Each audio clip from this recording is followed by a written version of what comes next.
жақында біліп қалдым, телефондарын барлығын блокқа қойыпты. Балдардың ба?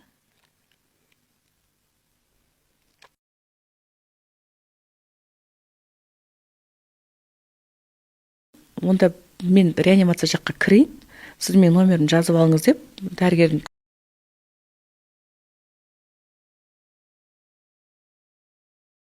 өстіп жүрген 20 жыл болыпты ғой, Аллаға шүкір. Тағы 40 жыл қызмет етуге дайынмын. Сосын демаламыз.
Естеріңде болсын деймін. Мен қыздарымның құлағын әлі тескен жоқпын сырғалар.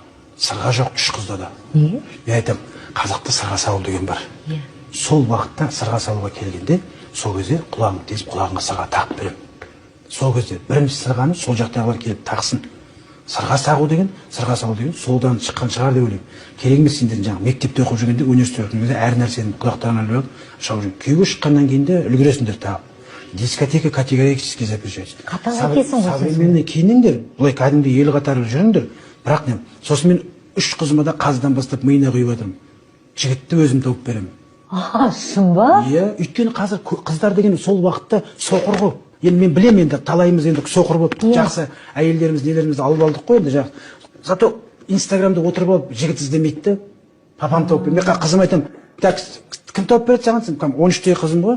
Папа сіздің алып бергеніне күйеуге шығамын дейді. Мен айтамын, любой мөлдір жанымда. Сен менің сүйіктім мөлдірімсің. Алғашқы концерт, помню, мөлдір екеуміз жасағымыз. Алғашқы концерт 2009 жылы. Жеке концертімді да, алғашқы жеке концерт 2009-да. Содан не керек? Сөйтіп мөлдір екеуміз билет жазғанбыз. Отырып билет жазып, ол кезде билет толтырамыз. Қатар-қатарды толтырасын. Бірдеңесінші қатары, 8-ші орын, 5-ші орын, бірдеңе орын, балкон деп өзің қолмен жазасын, как положено, бәрі. Содан кейін ол билетті апарып конгресс-холлға кассаға тапсырдық. Концерт пирамида, бірақ кассы конгресс-холлда өзі сондай болды ғой бір уақыттары. Кассының конгресс